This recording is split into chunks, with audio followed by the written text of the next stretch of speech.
Hello, friends. I'm Kush Khandelwal, and this is Ageless Athlete. A few years ago, I started asking questions that would not leave me alone. Why do some people keep pushing mentally, physically, spiritually long after others burn out or break down? What does it really mean to age well when you still crave movement, meaning, and mastery? This show is my search for answers.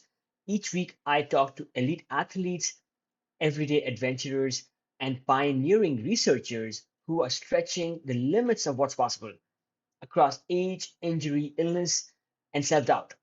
You will hear hard won lessons, untold stories, and science backed strategies for building a body and mindset that lasts. For those of us joining for the first time, welcome to the show. For the rest, thank you for joining us again.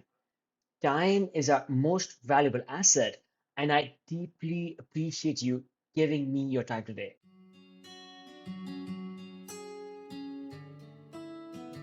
Welcome back to Ageless Athlete, the podcast where we explore how performance, purpose, and passion evolve over a lifetime. I'm your host, Kush Khandelwal.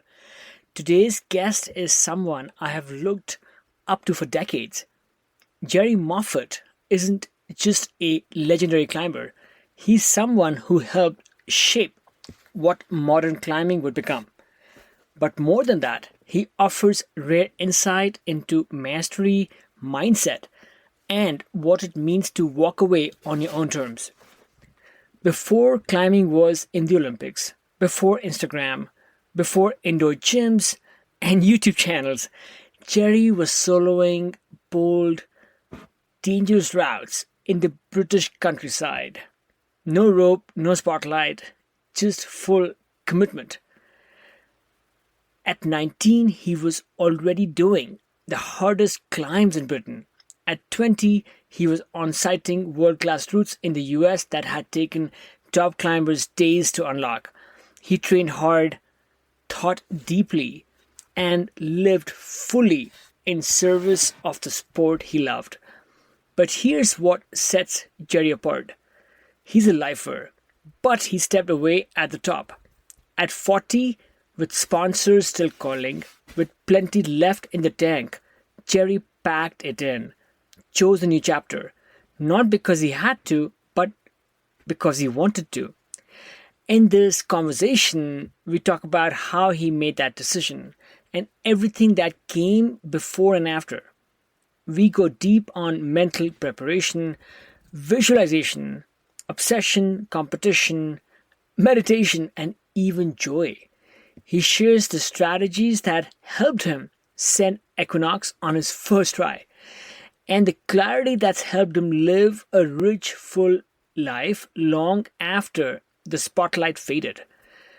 And whether you are a climber or not, this episode is for you because Jerry's lessons apply to anyone chasing excellence, navigating transitions, or looking to stay sharp and curious as the years roll on. Thanks for tuning in. If you enjoyed this conversation, I would love for you to subscribe, leave a review, and most importantly, join the Ageless Athlete newsletter.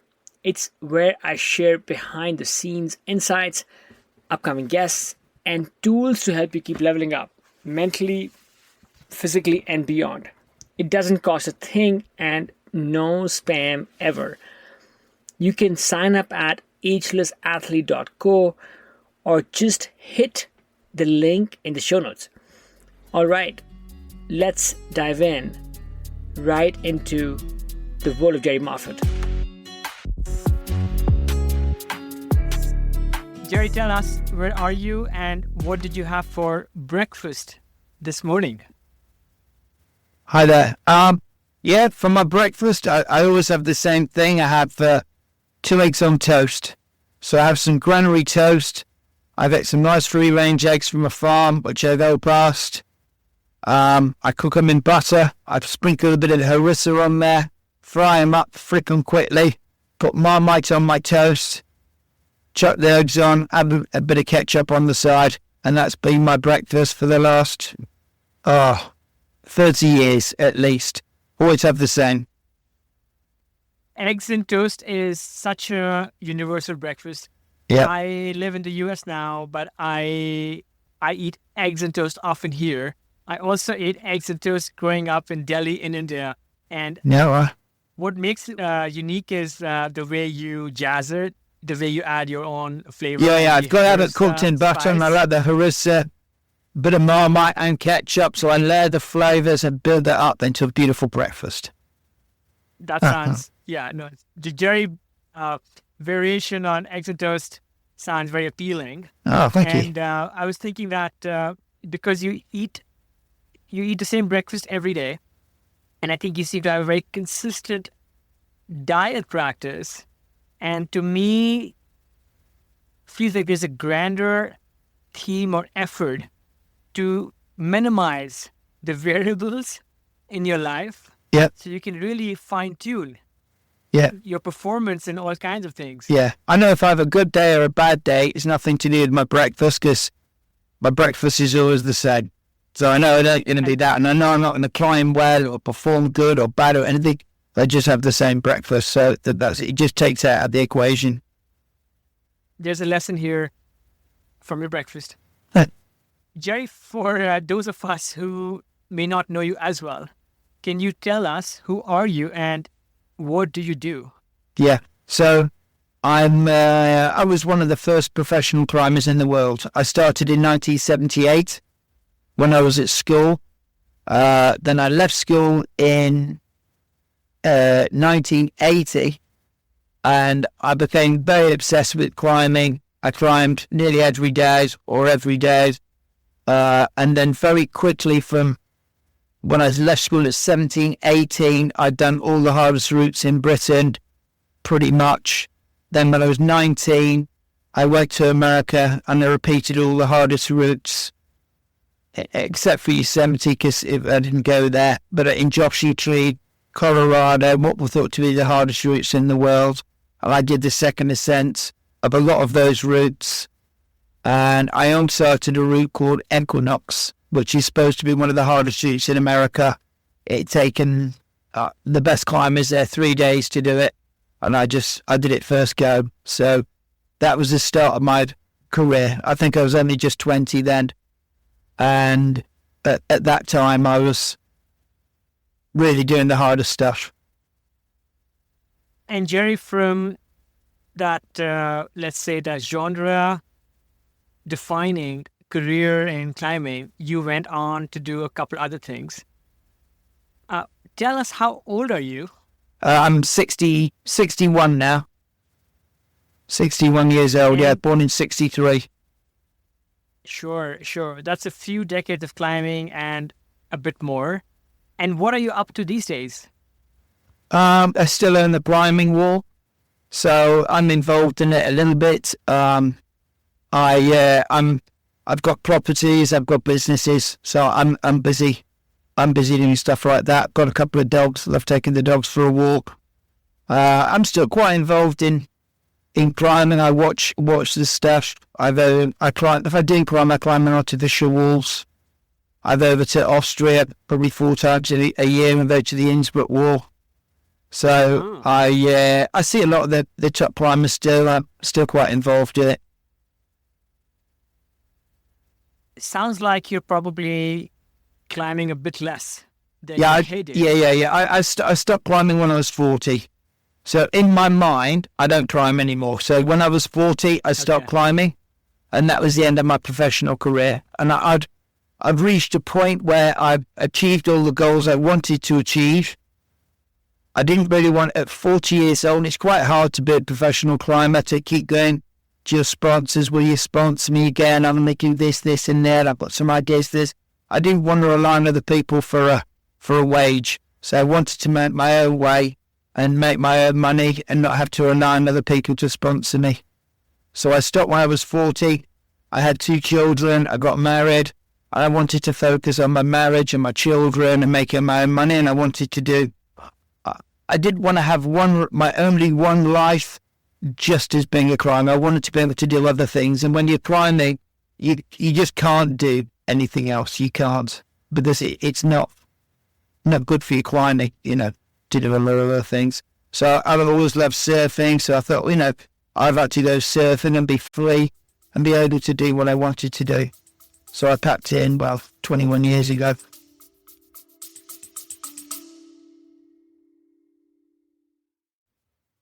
I've been thinking a lot about energy, not just in training, but in recovery, in focus, in how we age. So when I came across NutriSense, it hit home. It's a program that pairs a 24/7 glucose biosensor with a dedicated dietitian to help you understand how your body responds to food, stress, sleep, and movement, and then act on the data. I chose it because I wanted something real, not another hack or one size fits all plan, just honest insight into what's actually going on inside me and how to build habits that last. NutriSense has helped over 150,000 people take that step. And if you want to try it, you can get 33% off your first month with code AGELESS15 at nutrisense.io. Again, that's nutrisense.io, code AGELESS15. You can also find this information on the show notes for this episode.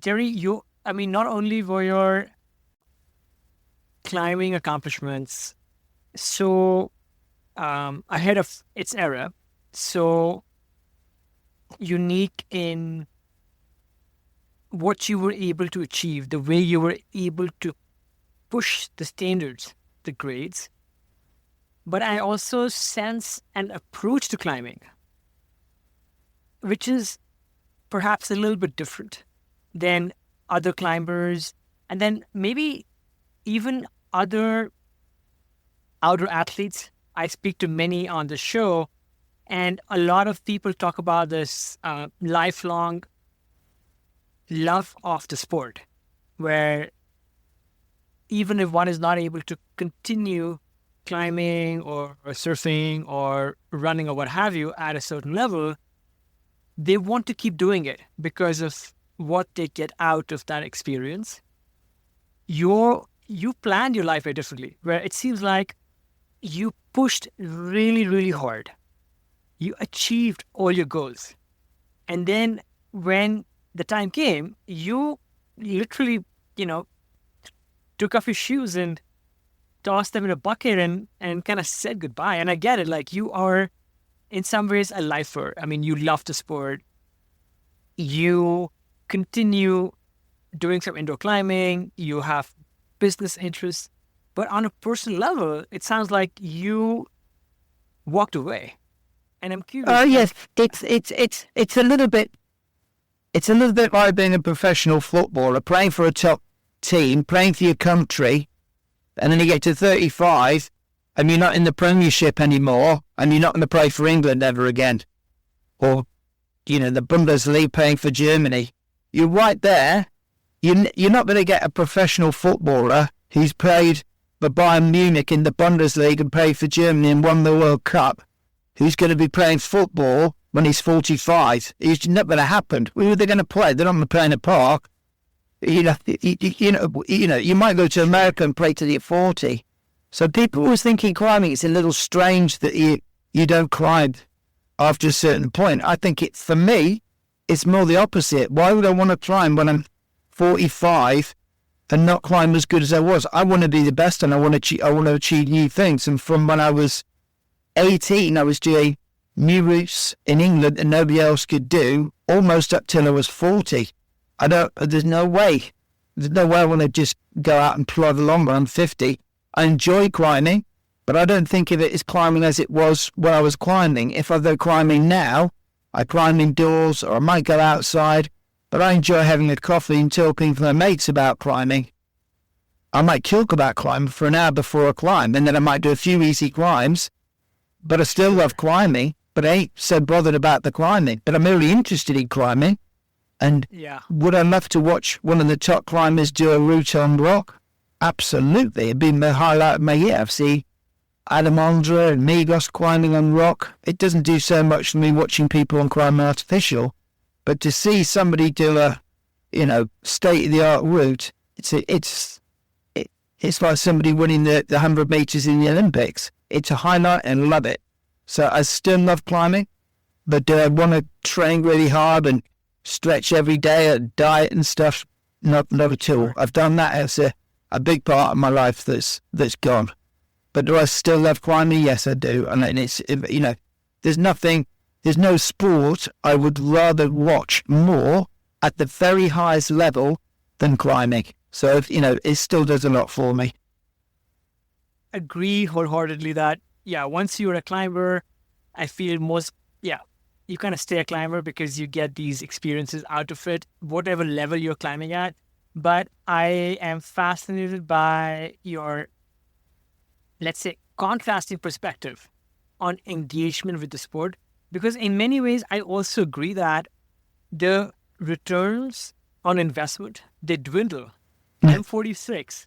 Yeah. And what I could do, 10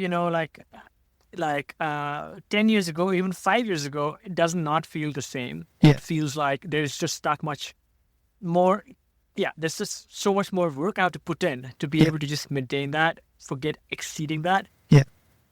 But anyway, let's switch a little bit and maybe go back to your beginnings a little bit.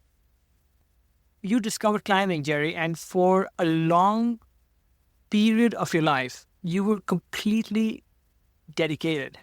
May I even say obsessed to the point of perfection? Can you think back to perhaps a moment or an experience where you found that climbing wasn't just something you did, but it was so fundamental to you? It was such a core part of who you were. Yes, I can do, because I would say, for me, there was a period in my life, 82, 83, where I was really interested in dangerous climbing. And if you said to me, what do you want to do in climbing? I would say, I want to do the most dangerous climb in the world. That's what I wanted to do. I was free soloing a lot and doing a lot of hard routes without ropes. And so I think if you're willing to put your life on the line, and I was, and if somebody said, you got a real chance of dying on this route, then I'd say, yes, this is what my life's come to, and I'm willing to risk my life to do that, because you get just so obsessed in a strange way. It's not normal. It's not advised. It's not a clever thing to do, but for some reason, you mentally, you just become so obsessed and blinkered. It's a crazy thing to do, but that was a period of my life where you look back on it now, and I think that was just bloody stupid. Why didn't you just, concentrate on doing harder routes or routes with ropes and stuff, or, but that was a part of my life where I look back on it, and I think I was obsessed. Yes, I was obsessed. I'm an obsessive person. Most of the things I do, I get very obsessed. I'm a perfectionist now, because climbing's not about being perfect. It's got nothing to do with being perfect. It's about trying really, really bloody hard and really giving it everything.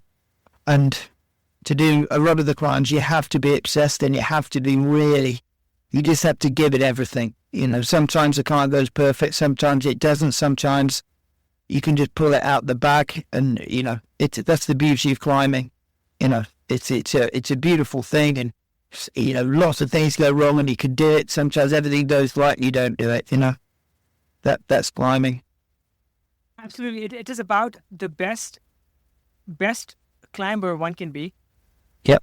One question I did want to bring up with you is, you were pushing the limits of free soloing, right? Yep. You were doing something which you now yourself think that might have been a bit too much, too extreme. You pushed the envelope on multiple occasions, and you likely had some close calls. I wanted to get your perspective on another free soloist of this generation. We're talking about Alex Honnold. And I feel so many people opine on what makes Alex do the things he does. Like, is it his ability to conquer fear in a certain way? Is it his mental wiring that is so different? But somebody who was kind of similar for your time, Jerry. Can you share your perspective on what drives and allows Alex to accomplish what he does? I don't think Alex is doing anything different to what John Backer was doing, or to what I was doing, or to what Alan Robert was doing. It's just another person, and in 10 years' time, there'll be another person like him doing it just the same. One of the big differences is that he televises the stuff that he does, so a lot of people see it. So if nobody sees it on television or a podcast or a YouTube thing, it's not known, is it? But if you put it on a YouTube thing of you sowing a big root, everybody's going to go, wow, what's that? And thousands of people look at it. So the more people see it, and if it becomes mainstream and it becomes a film, lots of people look at it, and it seems incredible. But for me, Peter Croft, John Backer, stuff I did, Alan Robert in France soloed phenomenal things, phenomenal. Louis de Lazard, A.T. Prost, when he did that, it's sick. It was way ahead of its game. Nothing in America was done that hard. We were soloing a lot harder than the stuff that was done over there for a long time. But it gets forgotten about because it wasn't filmed and it wasn't photographed. So if it ain't filmed or photographed, it doesn't get the publicity. But he's doing the same. So he's making a career out of it. But I personally don't think he's any different to what we were doing. For sure. Let me ask you this question though. So, you and John Backer, Alan Robert, and Peter Croft. Honnold, Peter Croft. It was sick. It was ridiculous what he did. What a great guy. No publicity, just wandered off. You just go, what have you done today? I've done the roster. And I love that. I love doing it and no publicity. You don't tell anybody, you just go do it. I think for me, that is the essence of it, And you can't say he did it for a photograph to get on the cover of a magazine or something like that. He didn't want any publicity, just went out there and did it. For me, a hero, what he did. Brilliant. Yeah, there have been some interesting discussions between Honnold and Croft on their approaches, and it's kind of fascinating to hear two legends speak about that. Yeah. But let me ask you this. So, again, in some ways, climbing is still not a mainstream sport. It's not like football or tennis. And within the world of climbing, free soloing is that much more niche. And I've done a tiny bit of free soloing. I did really easy stuff. I'm talking about like 5.5s, 5.6s, way below my long routes in the Alpine. Please help us understand, what is it about you and let's say this larger band of brothers in a way? What made you push yourself in free soloing? What did you get? I think one of the things I should say how climbing has changed. So back in the early 80s and the late 70s, climbing was a dangerous sport. No, it was just dangerous. I didn't get the bolt for the first 2 years I went climbing. I never clipped a bolt. Everything was runners. It was felt to be a dangerous sport, and it was dangerous. So climbing without a rope was just that little bit more extreme. But every time you climbed, you were looking at taking big falls, and it was scary. I think as times evolved, one of the biggest changes that I've seen in climbing is that it is now no longer considered a dangerous sport. It's just not dangerous, and it's almost unacceptable for it to be dangerous. And the thought of people climbing up to the first bolt and hitting the ground from 10 foot, people don't do it anymore. They stick clip. They get a big stick and they clip it. Well, in my day, that was cheating. You couldn't do that. And if somebody said to you, but I don't want to fall and hit the ground, well, you said, well, that's climbing. You fall and you hit the ground. It's the same for everybody. So I think now it's just not an acceptance of there being any danger, which I'm not against that. I think that's fantastic. I think that's really good. I wouldn't want my children to that and do dangerous climbs. And it's more mainstream. It's just that the attitude has changed. I'm not saying it's worse. I'm just saying it's different. I like the attitude now, and it's great that it's a safe sport. No need to go out and risk your life and limb to say you're a climber. So I'm not saying it's one better than the other. But the thing is it's really changed, and it's not acceptable for nearly any sports to be dangerous now. And all sports are safe, aren't they? Or a lot safer. Even Formula One, I used to watch it. People, would occasionally get killed in Formula One. Now it's become really safe. And if there's anything they think you can make it safer, they'll make it safer. So that's one of the main things that's changed. And the whole attitude to life is different. Absolutely. And I think maybe back then the lines were not so distinct. They were more blurred between what was rope climbing, what was bouldering, what was free soloing. Like, so much of the stuff you were doing, even if it was not free soloing, it was spatially protected. Yes. Where even if you were tied onto a rope, one mistake or one rock crumble. Yeah. I'd like to say, I would do a solo, and it might be the hardest solo that had ever been done in Britain, and it wouldn't even get written up in the magazines. Nothing would said. It would have no publicity. Sure. And if I did a boulder problem, and it was a new boulder problem on Whitstow, and it was the hardest boulder problem in the world, it wouldn't even have any publicity. Nothing. Because it was never publicised. It just wasn't. It was only climbing with ropes, and that was it. So there was no publicity on soloing, no publicity on bouldering. Even in the very first competitions, English magazines wouldn't publish competition results.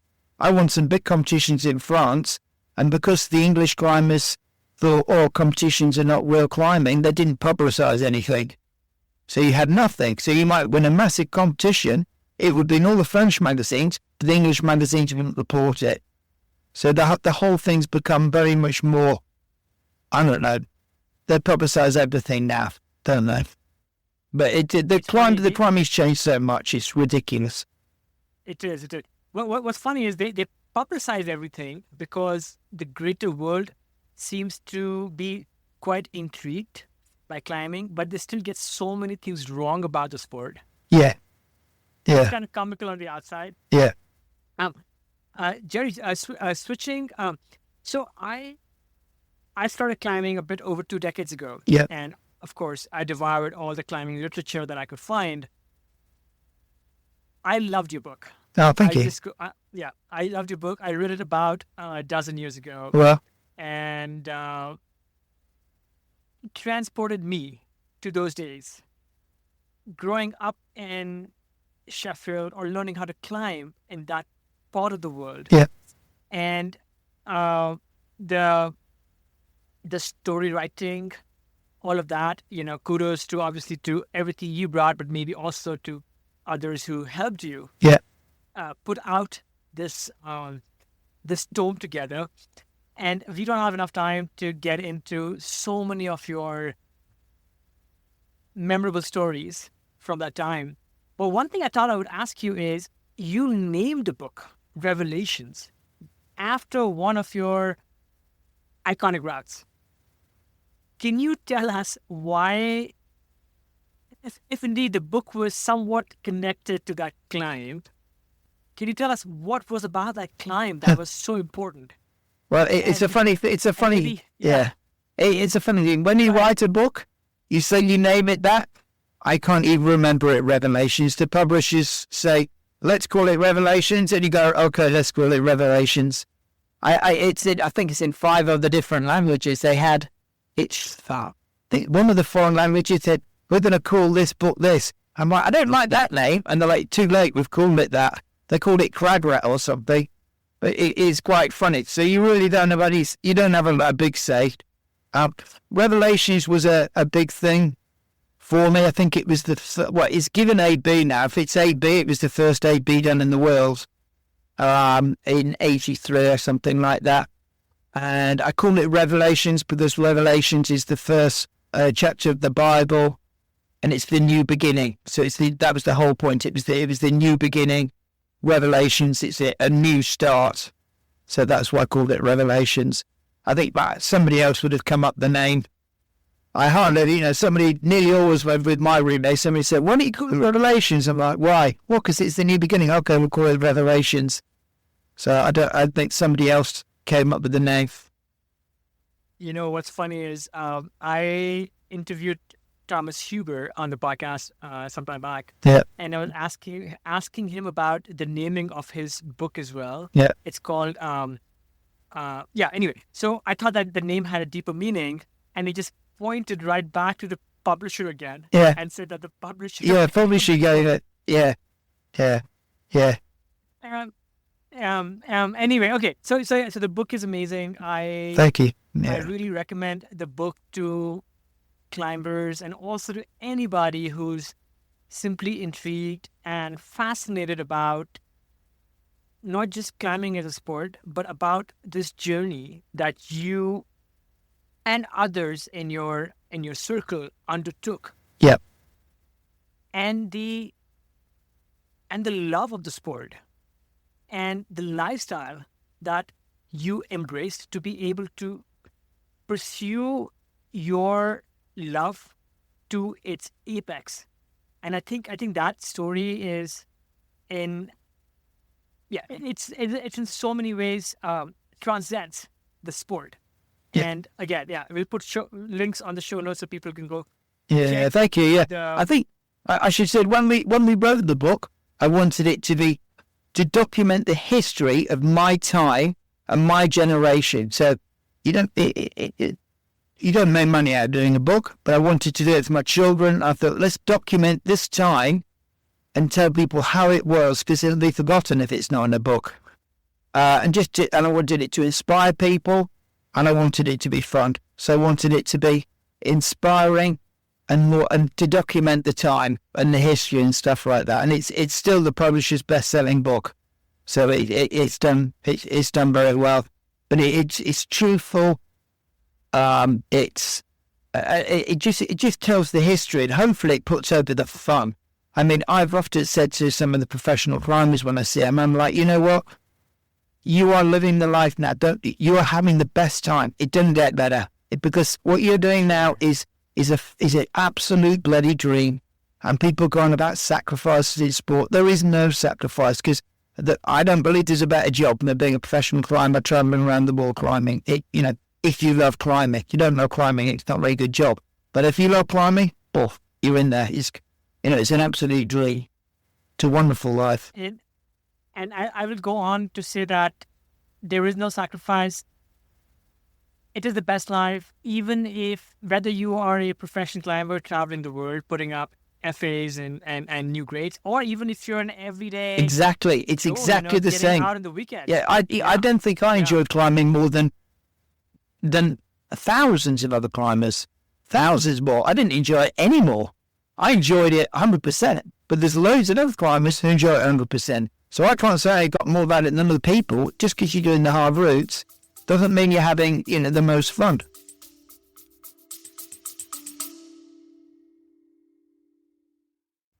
Friends, it means a lot that you're here. I pour a ton of heart into the show. The research, the interviews, the editing, it's all me, trying to share stories that matter.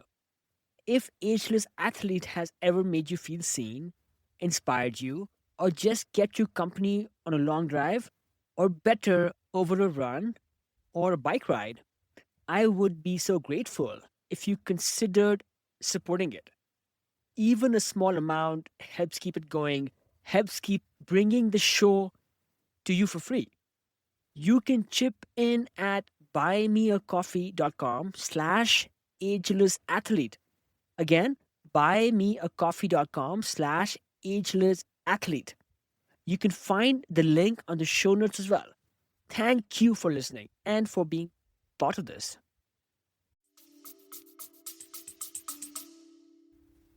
Jerry, I love that point about each of us can just have so much fun, irrespective of, again, those grades. Can you talk about that a little bit more, though? Talking about the fun of it? Yeah, talking about how this medium allows us to explore so many dimensions. Yeah. Starting with obviously the beautiful outdoors, Yeah. but also allows us to perhaps understand who we are Yeah. and what we are capable of, and maybe even fight back against some limiting beliefs. Yeah. Well, but and go on and achieve. for me, climbing is always about being fun, and it's not so much your competition, it's because it's a different environment. But when you're out on the crab and you're trying to do on-sites or first ascents and stuff, sure, when you turn the rope, that's when you get serious and you're stressed. But all before that, it's a lot of mucking around and laughing and stuff. And one of my best friends, Ron Kaup, in America, I climbed a lot with him, and we had such a laugh. And with Kurt Albert, Wolfgang, all those people, you have a real laugh, but then you turn the rope and you go, right, now you switch off and you're in the zone and you get serious. But it doesn't mean you walk around and you're serious the whole time. You have good mornings and, good evening and out for a nice meal. And the whole thing is good fun. But then when you tie the rope on, I'm serious when I get into the climb. But it doesn't mean your whole life's serious. So the whole thing of it is just fun, travelling, hanging out with people. And when I look back on my career and the climbs that I did, I think about not so much the climb, but the period around the climb, the times when you're building up, trying to do it, working it, thinking about it, having a laugh, where you were hanging out, going out for the meals, going to the bars, women, all that stuff. That's what you like. And then you think, oh yeah, and the byproduct of that was I did a really good new route or repeated something. I can't agree more. Like the sense, the sense and the red points the feats are important, but they would not be what they are if there were not all these other layers Yes. that enrich Yeah. that enrich them. When you think back to all those decades of traveling the world, discovering all these things, places, Yosemite, like we said, or just the US and, France, and of course, Germany and the UK. Any standout memories or stories from those trips? Think back with like awe and even like laughter. I think one of the funnest trips I had was when I went to Germany the first time in '83, and Wolfgang Kuhn was kind enough to give me a lift over. 5 of us jumped into this small Golf and drove through the night to the Franken-Jura. And then I think it was 2 weeks of the most incredible climbing. The weather was perfect. The trees were just turning. It was autumn. There was apples on the trees. At that time, I had no car. So when I was in England, I was hitchhiking to the cliff. They had a car, so I got a lift to the crag.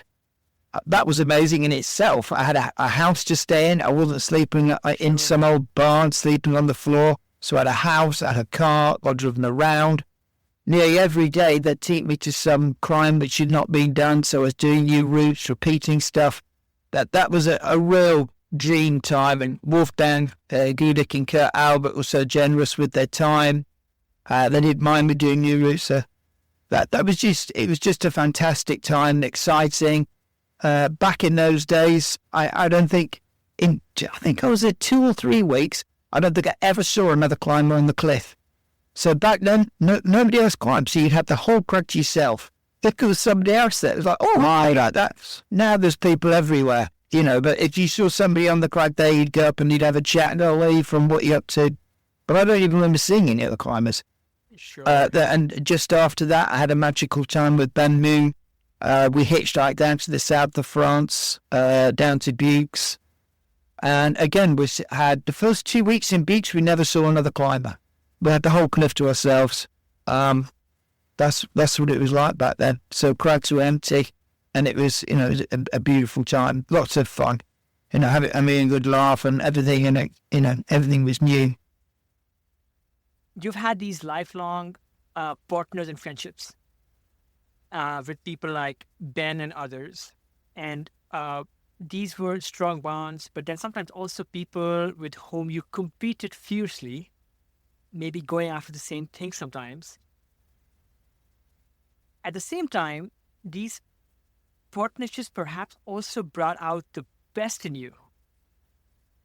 Can you think of a couple of those instances where some of your climbing partners, again, who you were in some ways competing with, also Yeah. pushed you and influenced perhaps your greater journey as an athlete? Yeah. I mean, I would say I always got, I never didn't get, I got on with every single climber. So even if I was in a competition with them, I never had any enemies in climbing. It was always very friendly and respectful. Did other climbers push me? I mean, I was pretty self-motivated. You know, if I was on a climb and somebody shouted up, "Come on, you can do it," nothing they could say would make me climb harder and pull harder than I'm trying to pull already. So nothing any other climber could do could make me try harder than I am. Having said that, if I was trying a boulder problem with somebody else and they nearly did it before I did it, then I would just pull a little something. I don't know what happens, but you think, "Oh my God, he's going to do it before me." And I've had that plenty of times where you just pull it out the bag. I would say if anything was my forte, I'd say it was pulling it out the bag. You know, we shouldn't really do it. And then right at the end of the day, you think, "Oh my God, you know, I might be leading. I've got to go back to England tomorrow. It's my last day. I've got to do it. I've got to do it then." Or you might be just not so much on routes, because when you do new routes, they're your routes. But certainly when you're bouldering and you're close to doing something, I can think of times where I've not done that well on problems. I've shown it to somebody, they've done quite well, and I thought, "Oh my God, they're going to beat me." And then you find something, don't you? And you get a little bit more. But it was always a good fun, Sure. friendly competition. I never had there was never a bad word in the climbing comps. Yeah, everybody got on with each other. But of course, you wanted to beat them and they wanted to beat you fiercely, which is great. It's not a bad thing, is it?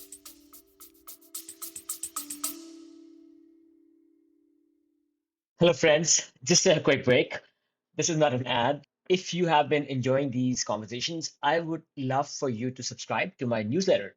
It is where I go deeper, sharing stories, reflections, and behind the scenes insights that don't always make it into the podcast. I write about what I'm learning from elite athletes and how to stay ageless in body and mind. If you have ever wanted a thoughtful, inspiring read that ties it all together: training, aging, mindset, and awe. You will love this. You can find the link in the show notes or just head to agelessathlete.co. Again, www.agelessathlete.co, that is, to sign up. And yeah, just a couple of emails a month, and you can unsubscribe anytime. Absolutely no spam ever. Okay, back to the show.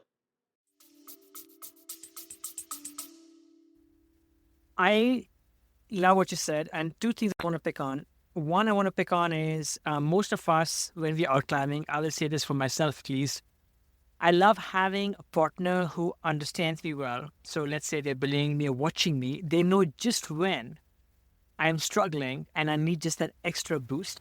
You know, Yeah, they can say like, "Come on," or you know, or "Ale," yeah, or you know, "Vamos," depending on what part of the world you are, and I can just get an extra little bit of like wind yeah, underneath yeah. me to push me through the hard move. And but it seemed like you had this some level of self belief or focus where perhaps like you said, you did not. Do you think you like that? I know. I People did. For me, when encouraging. I was climbing, I didn't want nobody to say nothing, nothing, Yeah, absolutely nothing. And I remember when I was in Yosemite and I did a boulder from there called the Dominator, there was always 10 or 15 people watching. And I said, "I don't want people watching, but please don't say anything when I'm climbing. I don't want anybody to say sure, nothing, because I'm on a bit of a move and sure. somebody says something, ain't going to pull harder, I'm going to try harder. Nothing they can say is going to say to me is going to pull harder." So I didn't want to get put off. So I like to really keep it calm, have my own thoughts. It wouldn't help me at all. So I didn't like people saying anything. Sure. You know what? You know the funny what the worst is when, sure, like I said, I like somebody just a little bit of like subtle encouragement when I'm struggling. Yeah, But like the funniest or the worst is, you know, like when I'm at a jog resting yeah, and somebody's screaming their heart out. yeah, Get it done. yeah, Get it, girl. yeah, yeah. The other thing I wanted to ask you was, again, your performance on some of these, the focus and what you brought out on every single attempt. We spoke about equinox, so let's just talk about that for a second. Yeah. There's a lot of backstory with this iconic route at Joshua Tree in the U.S. For its time, it was, and it's kind of still is. It's like a really nails kind of a crack climb, and like you said, it had people would project that route like Yeah. for days, right? Yeah. And somehow you freaking went out there, put your shoes on, and you on-sighted. Yeah. Did that route first try. Yeah. Without knowing what the route was like, without any prior pre-inspection, Jerry, you on-sighted that route. So talk to us a little bit about both. Yeah, I can tell you about the focus. I can tell you how the mindset. So 6 months before, I met a guy called Randy Bogle, had written the guidebook for Joshua Tree. He came to England. I was 19. I'd not been to America yet. He'd never heard of me. I said to him, what about this route Equinox? I really want to go to Joshua Tree and try Equinox. And he said to me, he was a good friend of Backer's, he said, forget it. There's no way you're going to do Equinox. I said, you cut your fingers to shreds. It took John Backer 3 days to top rope it. You've got no chance. That's what he said. So then I was like, I've really got to do this route. Back then, did I think it was not conceivable? I'd have been happy if I'd done it in 2 days. But then when I went to Joshua Tree, I was there for 3 months. I became a very good friend of John Backer, and I did a lot of climbing with John. He saw me climbing, and he was the one who gave me the idea to try and on-sight it. Without him, I don't think I'd have tried to on-sight it. But he said to me one day, you know what, I think you could on-sight Equinox. So then I had it as a goal to on-sight Equinox. So then I spent over a month just training to do Equinox. There's some boulder problems there with finger jams. So I'd be doing these boulder problems up and down and reversing them all on these finger jams. I was doing road ladders, traversing. I was eating a fantastic diet.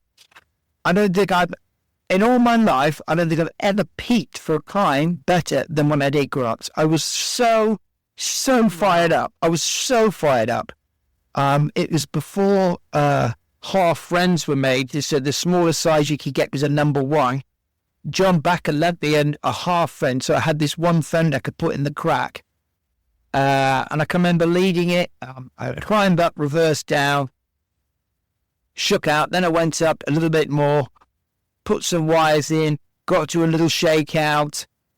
I remember thinking, shall I put the half friend in? I thought, no, I'll save it. And I was so psyched and so fired up. I just ran it out. But one nutted edge went. And I just went for it, ran it out. And I reckon if they'd stacked another Equinox on top, I think I'd have done that as well. And it felt pumped and absolutely, I absolutely cruised it. I pissed up it. I felt so good, but I was so psyched up and ready for it and so fit. I think I'd had 2 rest days before. On my rest days, I was doing probably 10, I was just climbing all down easy routes. So I'd do solely loads of 5s, 8s and 5 7s. So I was doing loads and loads of easy mileage.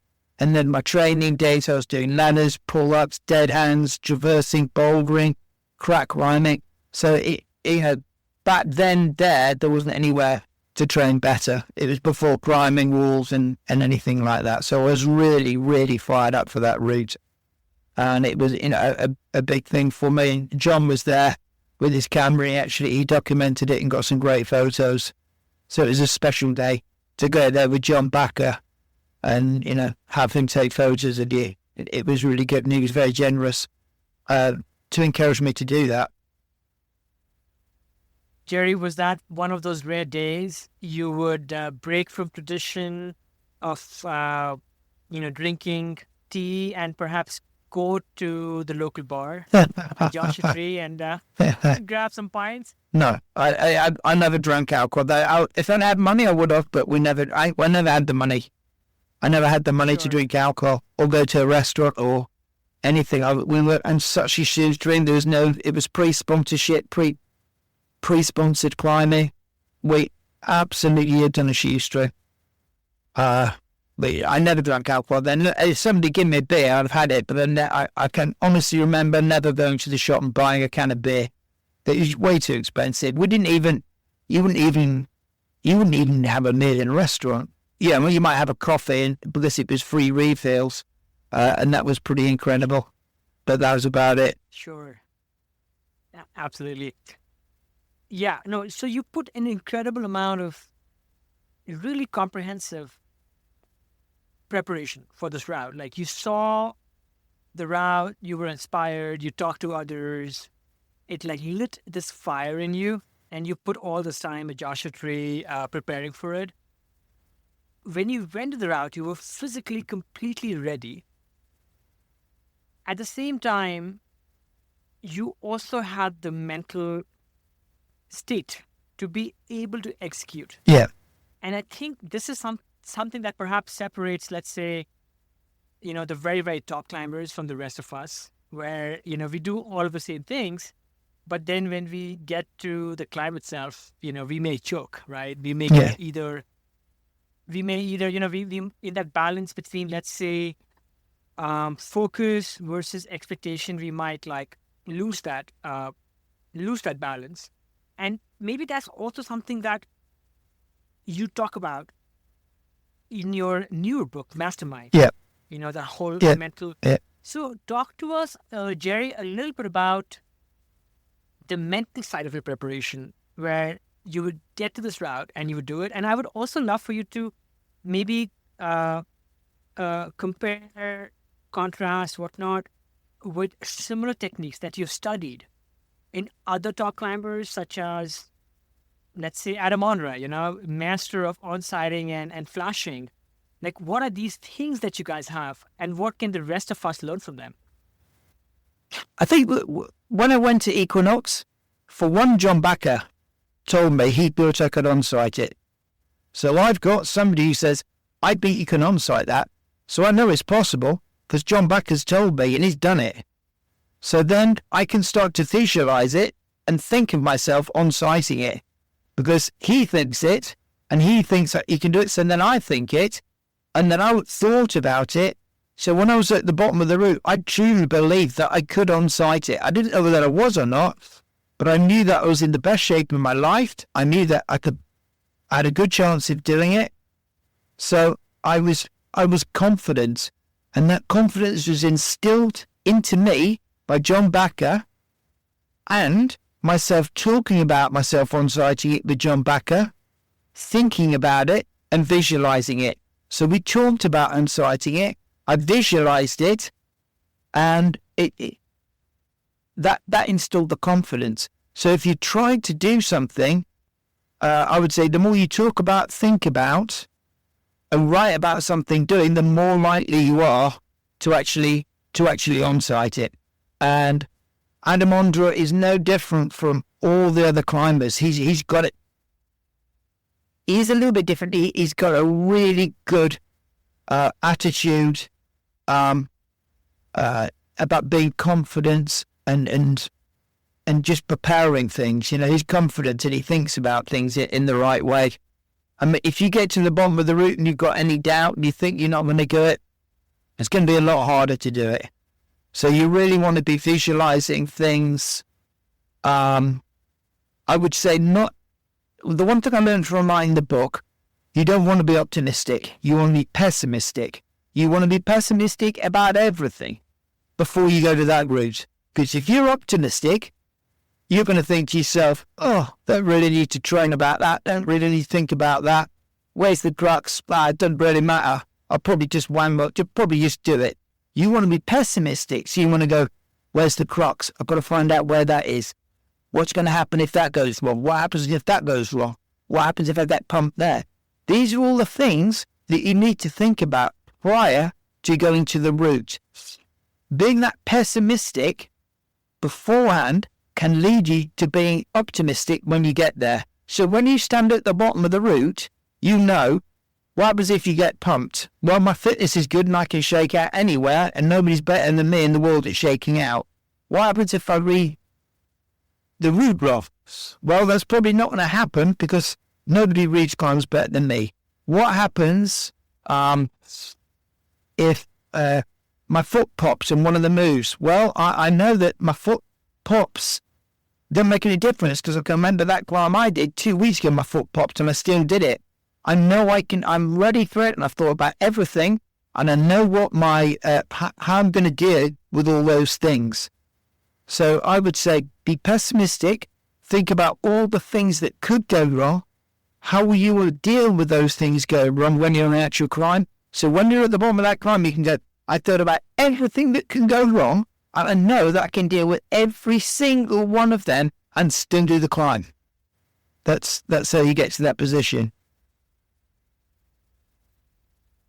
Got it. What I am following is that you would document, let's say, every doomsday scenario, like all the different things that could go wrong Yeah. as you were trying for that route, and you would literally write it down, and then for each of those points, you would put into preparation Yeah. on how.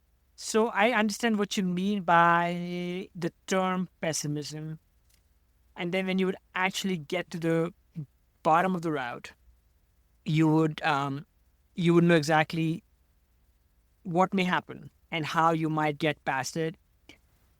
And again, this is something that maybe in some way transcends all of life. Yes. The power of being able to plan for different scenarios. It's such a powerful lesson.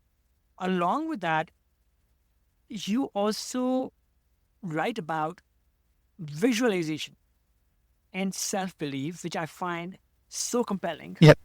Can you talk about how you developed those techniques and how they were helpful to you?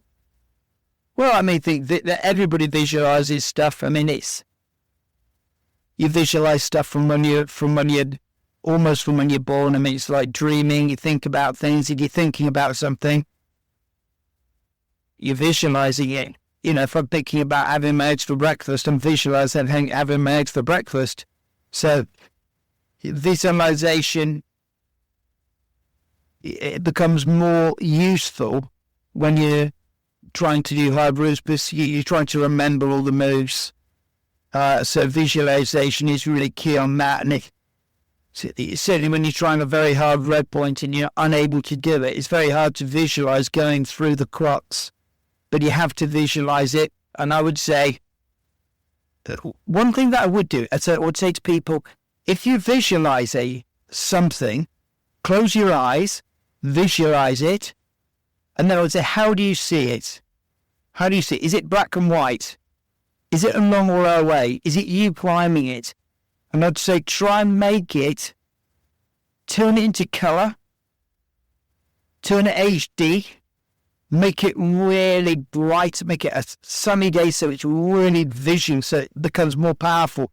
You want to see it in colour, and you want to see it really in front of you, and you want to turn the volume up. You want to hear volume, turn the volume up, turn on HD, and whack colour in it, because that will just make it a little bit more powerful.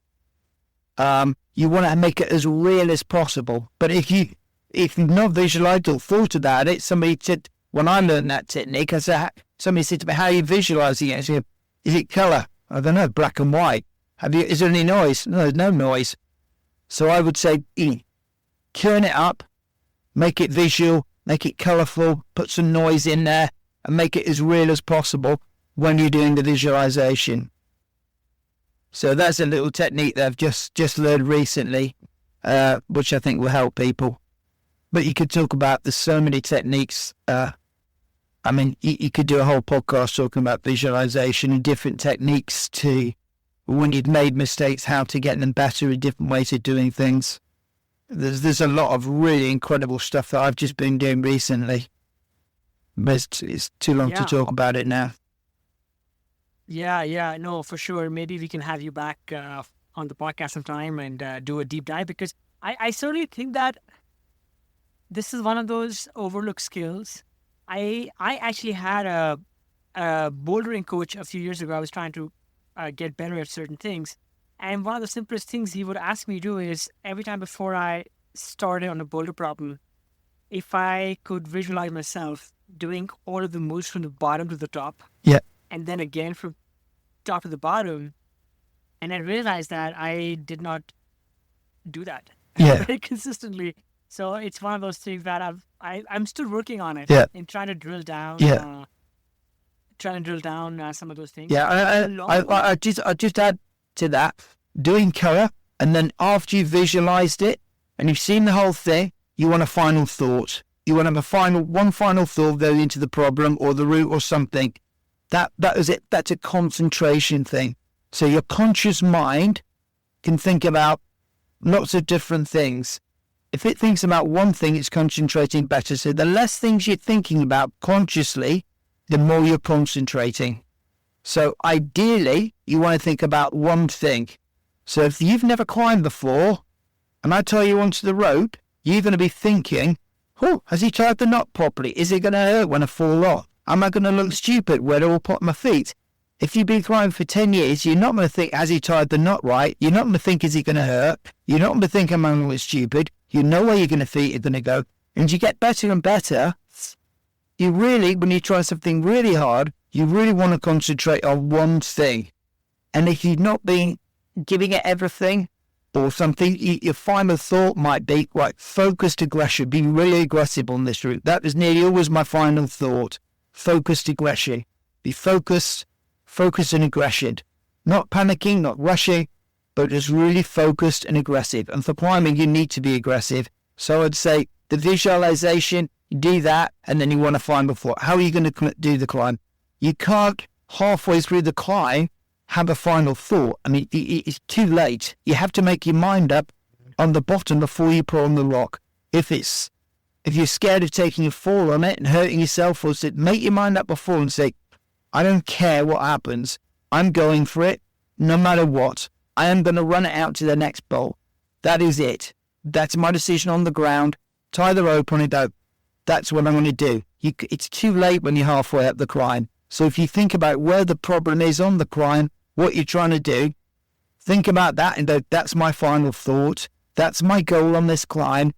On that third bolt where I've been struggling to get that hold properly with my right hand with 3 fingers in a crimp, that's what I'm going to do. That's my final thought. Whatever happens, I don't get that. Anything else on the climb, when I get to that third bolt, I'm going to get that all perfectly with 3 fingers. And the rest of the climb will take care of itself. Focused aggression, third bolt, 3 fingers, crimp that. So you want to have one thought and go, that's it.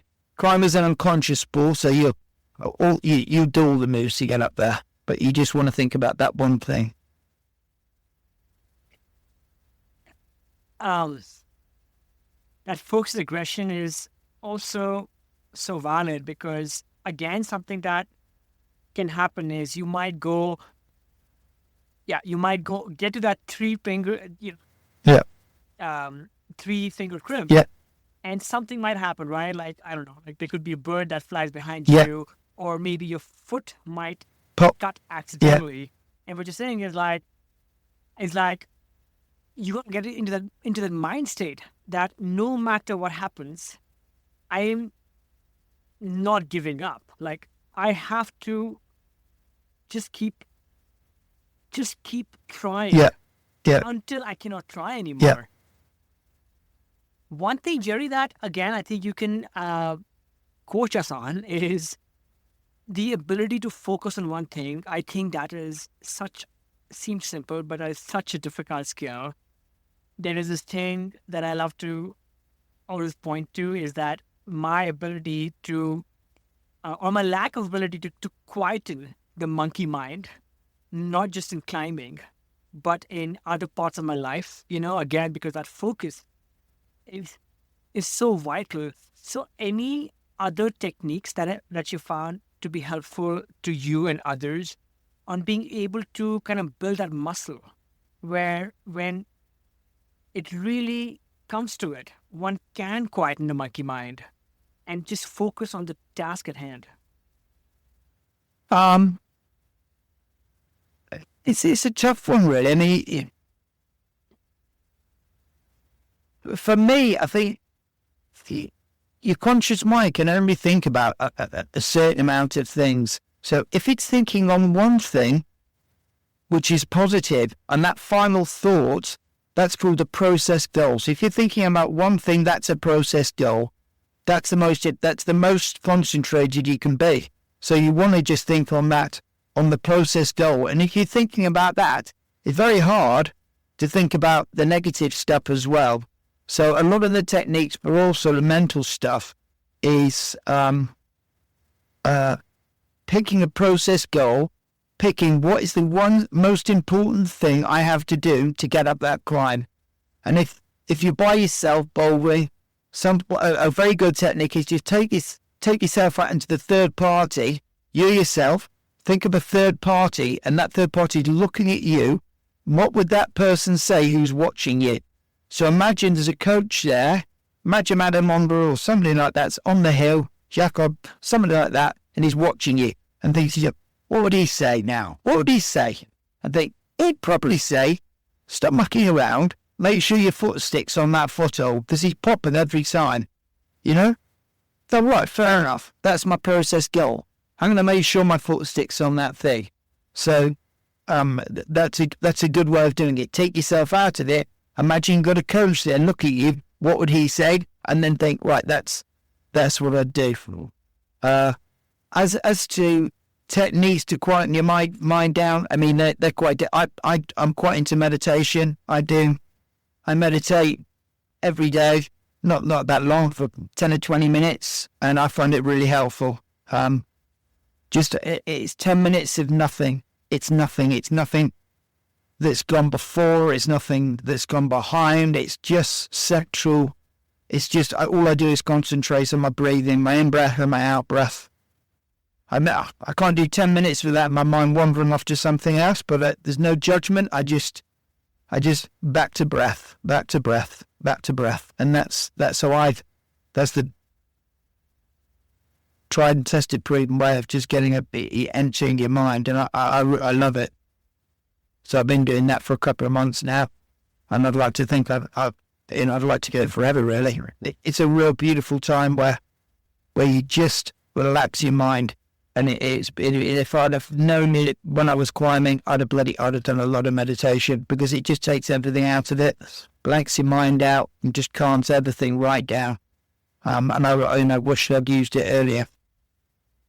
So I'm enjoying doing that. That's one of the hobbies I have now, is I've done a course on meditation.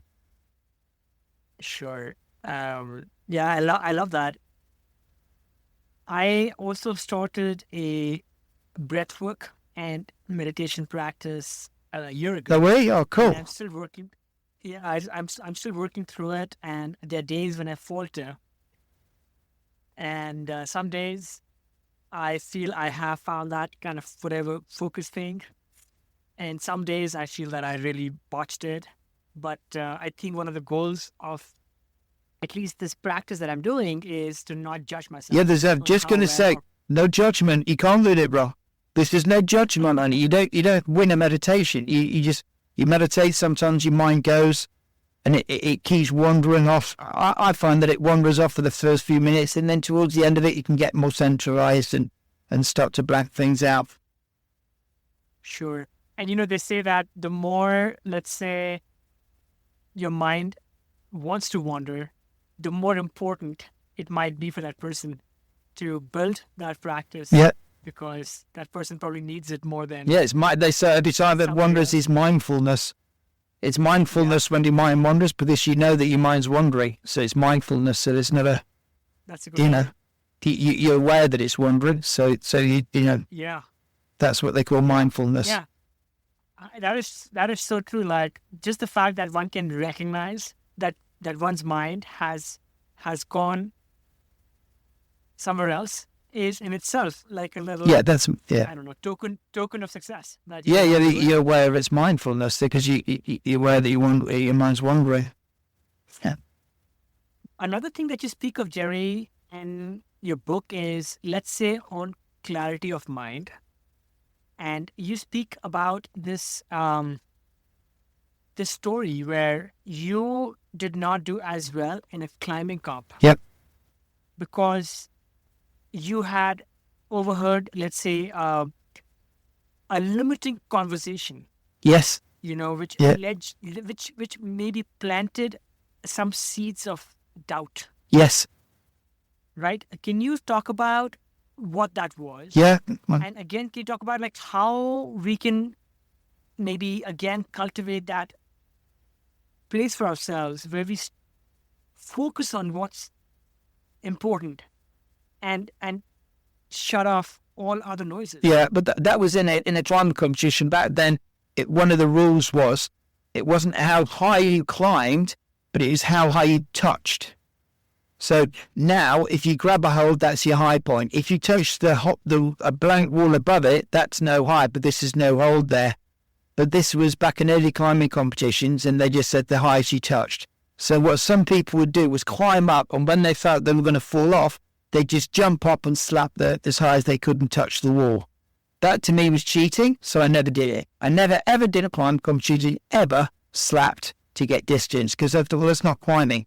But I overheard these two climbers talking about how they, instead of doing the traverse and doing 3 moves, they went to the left. They didn't think they could do the traverse, and they just jumped up and slapped high. So they got distance, and they're having this big argument and stuff. And I remember hearing it, and then I thought, why am I listening to this? Because it's just making me thinking of jumping. And I don't jump anyway. Then I got to the climb. I got pumped. It was nowhere near the traverse. It was about, that was the semi-final. I was in the final. I got to the thing, and I was pumped. And I could see this hold above me. And I suddenly thought about that conversation. I thought about jumping.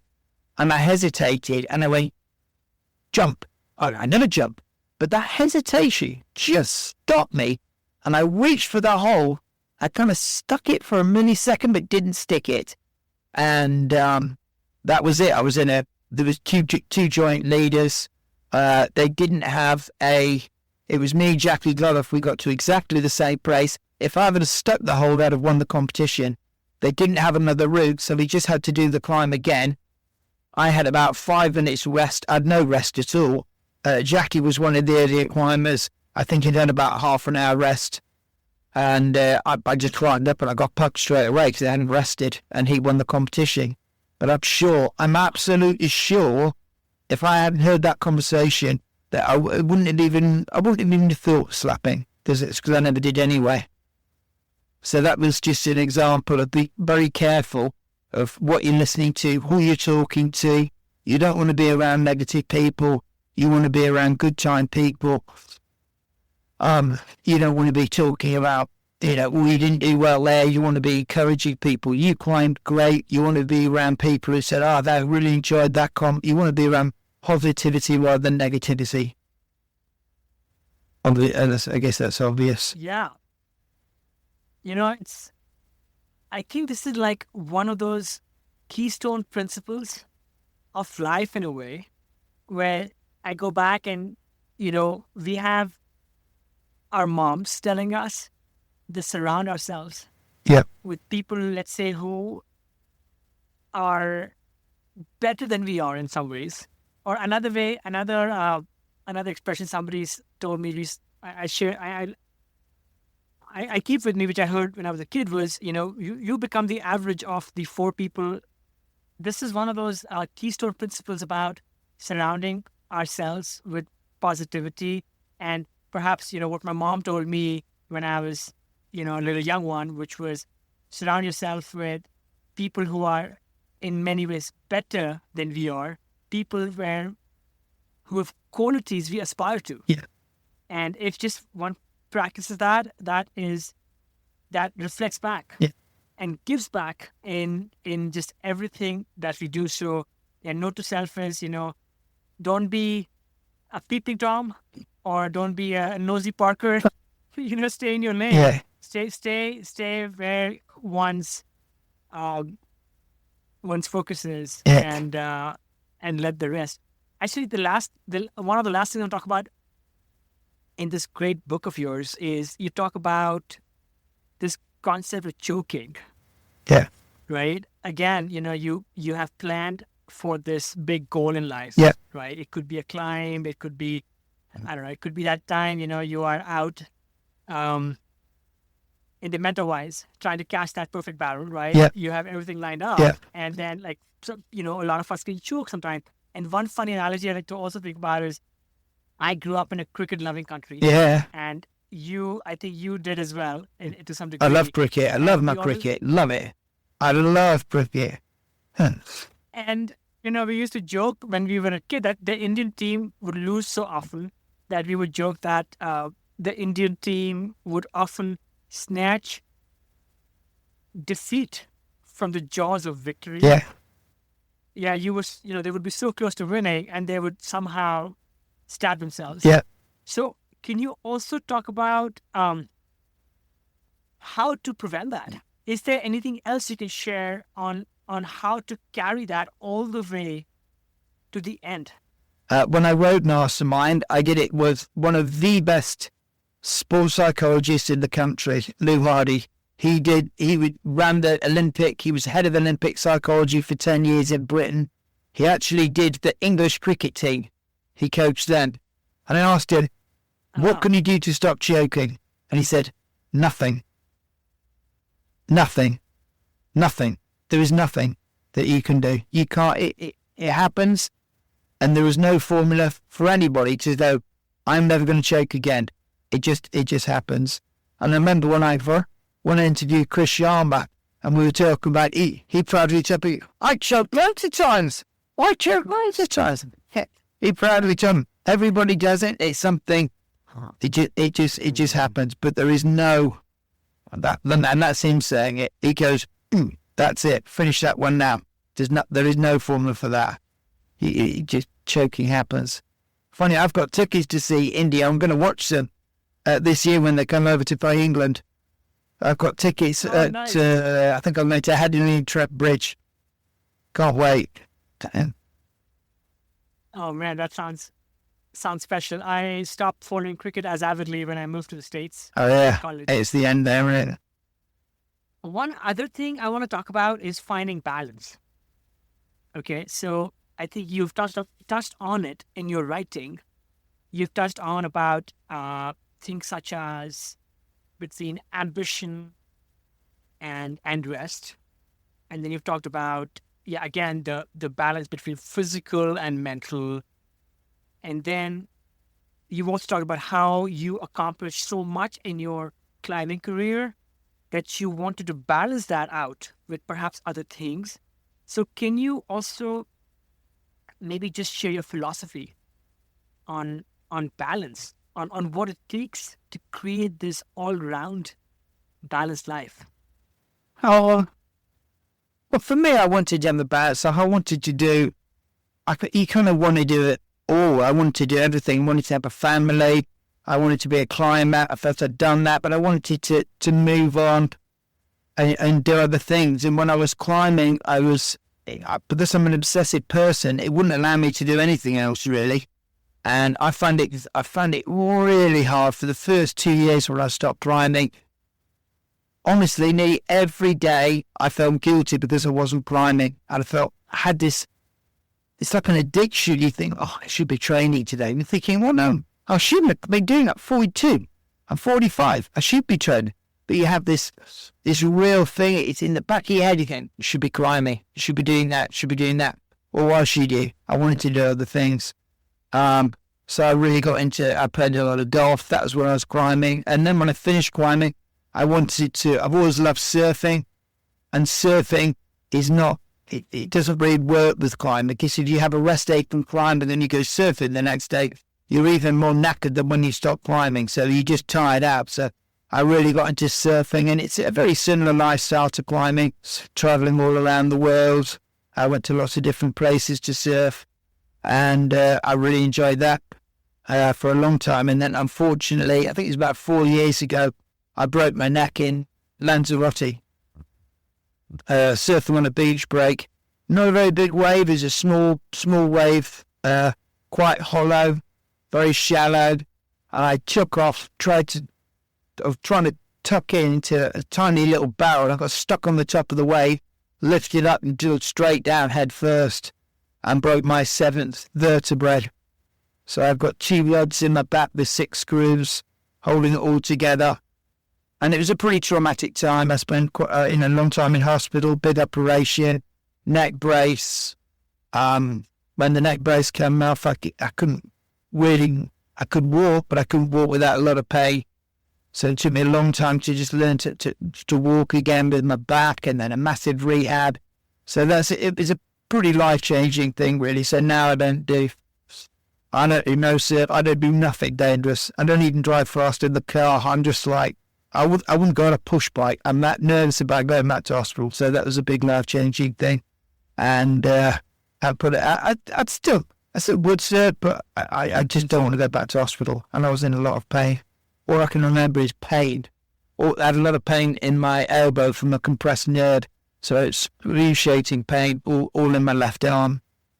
And the doctor said to my wife, your husband's very, very lucky he wasn't paralysed. It was really close. It was really close, and it shakes you up quite a bit. So that was the end of my surfing career. Gosh, no, that sounds positively insane, Jerry. I mean, awful that happened, but also maybe somewhat fortunate that it didn't. Oh man, he was blessed. It wasn't worse. Yeah, I was blessed. I mean, you never see yourself in a wheelchair when in your whole life. You never think, oh, one day I could be paralysed. But it was a real reality for me that I was close to being paralysed, and it was an emergency helicopter ride to a hospital for an operation and all that stuff. So I was very lucky, and I do think about it now when I see people in a wheelchair, and I think, that could have been me. It could have been me. So I was very lucky, really.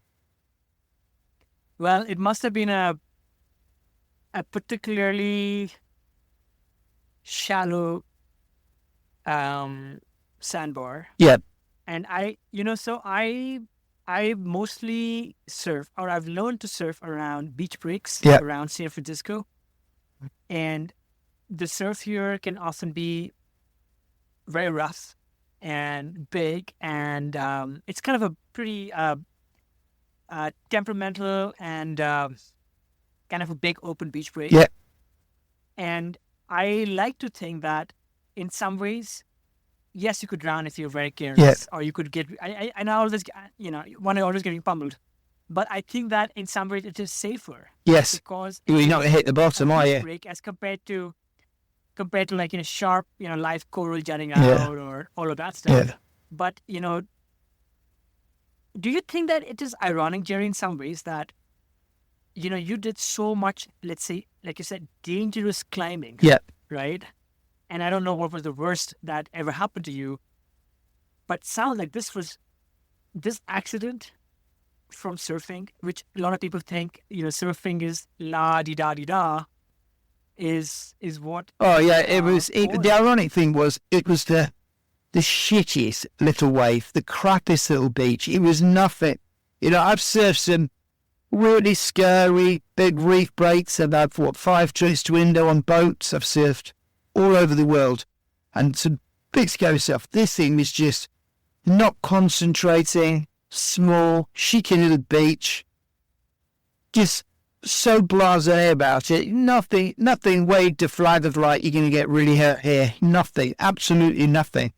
But accidents happen, don't they? And it was that blasé, optimistic, nothing's going to go wrong here. When it is dangerous, or everything's alert, though. All the little everything's, all the senses are going on, man. You know what is funny is I think there is also this little other like truth to situations which are objectively scary that we are well prepared for. So whether it's like again like a really scary, hollow, shallow surf break, or it's a dangerous free solo, one may not get injured there, but people will fall and break their ankles, legs, or worse, decking 10 feet off the ground. Yeah, well, the scenario is, it was equivalent of doing a really hard solo and then walking down and tripping on a boulder and then breaking your wrist as you're walking back to the car. This thing was so unerodible, so small, so nothing. It was, it was like falling backwards, putting your wetsuit boots on and smacking your head and knocking yourself out. It's as stupid as that. really. It's pretty crazy. Sure. And that's when a lot of accidents happen, don't they? One thing I just came to my mind, I thought I would ask you is, in this podcast, we also celebrate people who have picked up an activities or a sport later in life and excelled, right? And I think you didn't really start putting yourself fully into surfing until you were moving out of climbing. Yeah. But given the fact that you were trying to tuck into small barrels, sounds like you got kind of good at it. I could get barreled and stuff. Secrets there? Let me tell you, I wasn't very good at surfing. I got barrels, I could do doctors, cutbacks, and I could, I had some really nice barrels in my life, and that was special. But I would not profess to be a good surfer in any way, shape, or form. It took me 3 or 4 years to get my first barrel. Getting barrels bloody hard, though. It's really hard. But I surfed a lot, so I was older and I surfed a lot.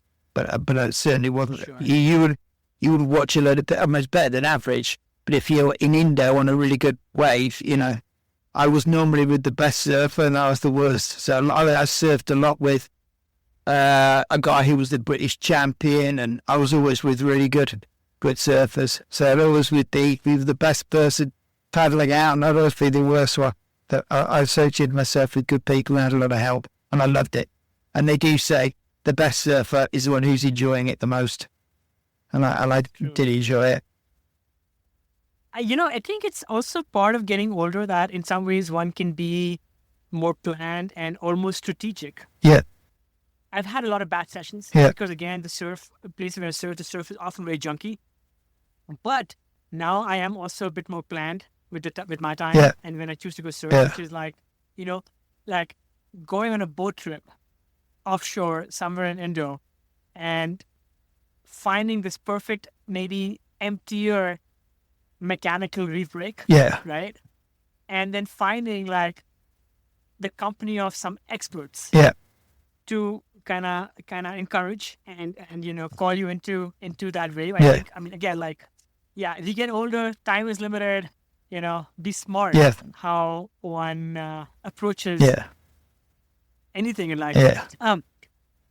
One last thing I want to talk to you about, which I kind of forgot earlier, Jerry, is I saw this super cool video of you and Ben and Adam Ondra and Magnus Whitbo, kind of like an old guard. And the young bucks, like this thing. And initially I was a little bit surprised that maybe I did not actually see you climbing much in that video, and now it makes sense that perhaps you were injured and you are now more careful about your climbing. It was after I broke my neck. So I'd just broken my neck. Oh gosh. Towards the end of that video, we have you and your group go out climbing, and I think there's that one scene where I think Adam, he sends or maybe even flashes one of your highlight ascents. Yes. Can you speak to that, Jerry? What that moment was? It was one of the last. Yeah, it was one of the last boulder problems I did, called the Ace on Stanage. It's a beautiful, very short 1, 2, 3, 4 move boulder problem, 5 moves. Beautiful problem right on the top of the plantation, so all the bouldering comes down below you, so it sits right on the top of the hill, so you can see it from everywhere. It's just a beautiful boulder that stands out. It was my final hurrah, really, one of the last hard problems I did up there. It was a project I'd been trying the wrong way, and then I found an easy sequence which somebody told me about. Once I found that, I did it relatively quickly.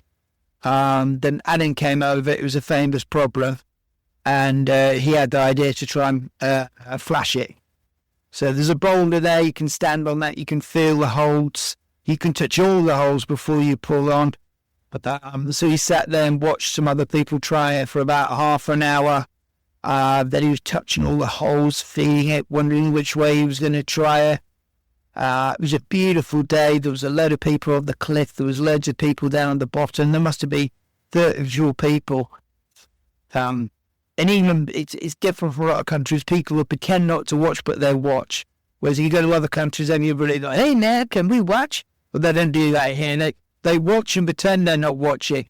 It was quite funny. And then he just pulled on, and it's a short problem. So you pull on it, you do it in, a split second. So he's on the bottom, he pulls on, sends it. It was fantastic to see. And Adam's a lovely, lovely bloke. He's a really nice, modest, he's a good friend. He's a super nice guy.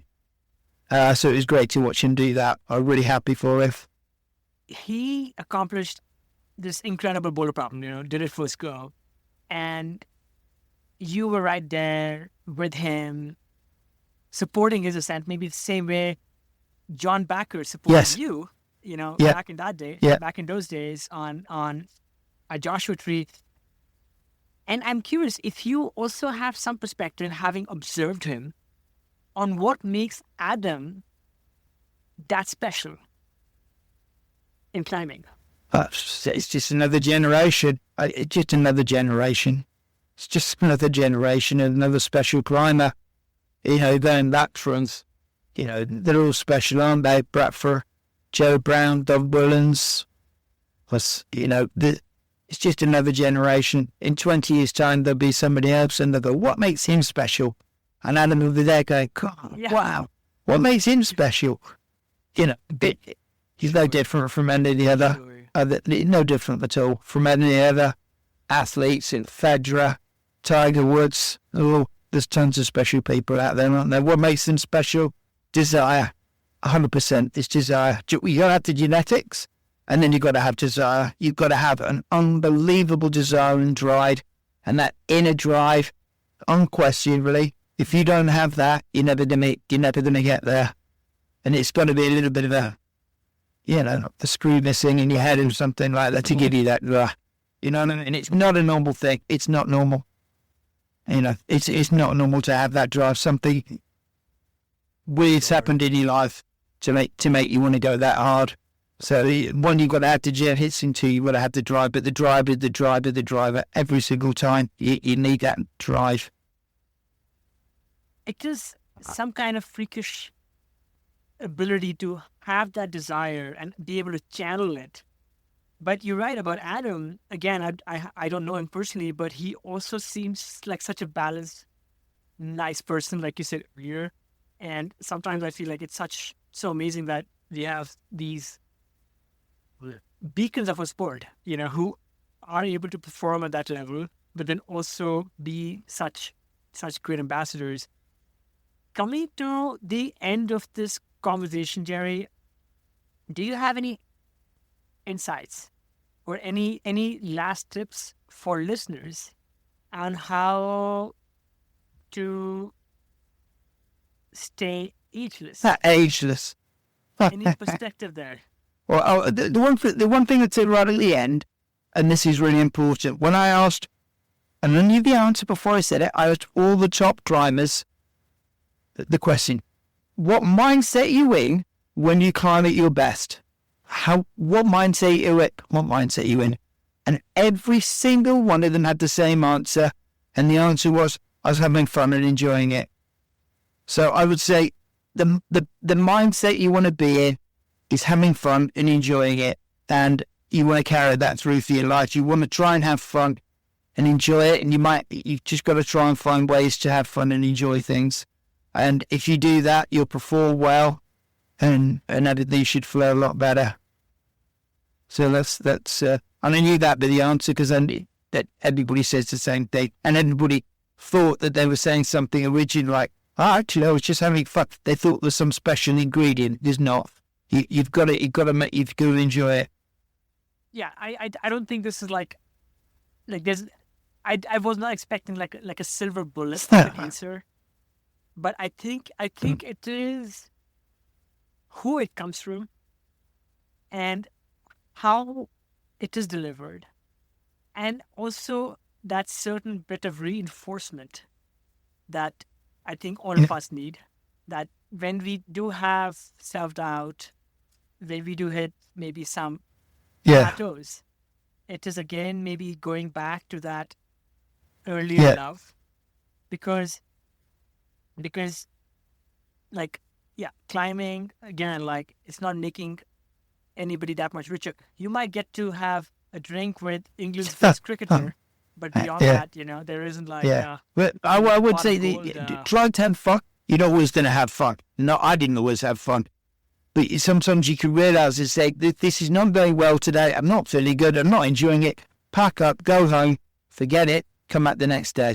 You know what I mean? It doesn't always go, I'm having fun today and doing great. It just doesn't go like that. And realise it and go, sometimes you just got to go, it ain't going right, pack it, go home. You're not going to achieve anything. Easy said than done. But you're not going to enjoy every day. But that's your goal, to try and have fun.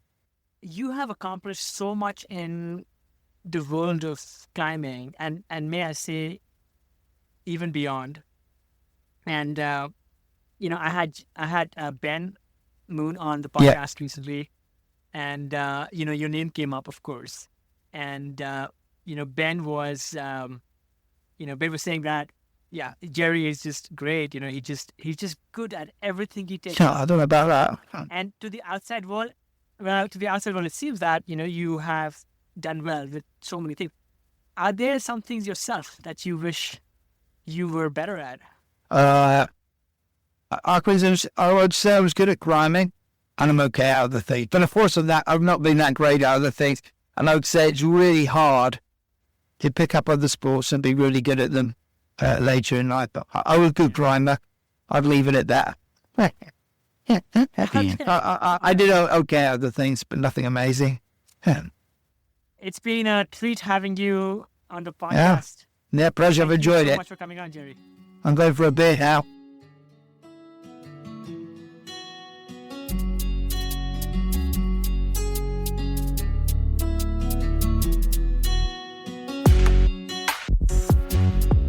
That's it, folks. Thanks for tuning in to this episode of the Ageless Athlete podcast.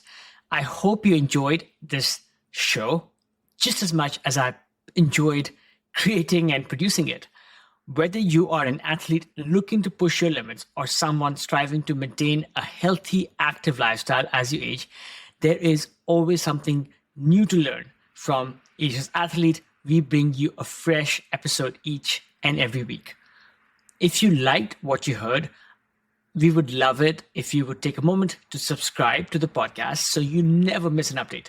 And if you really liked what you heard, please leave us a review, crush those 5 stars on Spotify or Apple Podcasts or wherever else you listen to your podcasts. It helps us reach more people who are passionate about staying strong and resilient, no matter their age. Don't forget to visit our website and leave your email so I can send you occasional insights, stories, and tips to keep you inspired and motivated on your journey.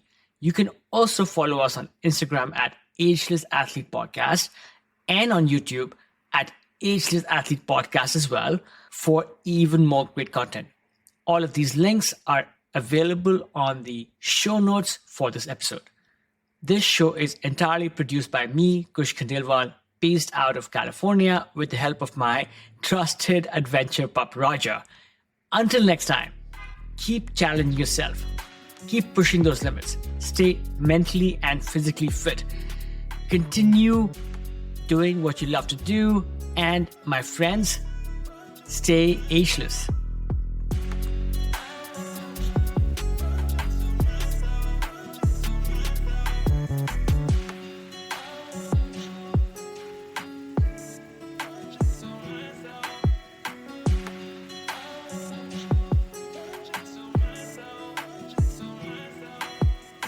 Friends, this is not an ad. This is just a quick message to those amongst us who are listening to Ageless Athlete podcast for the first time.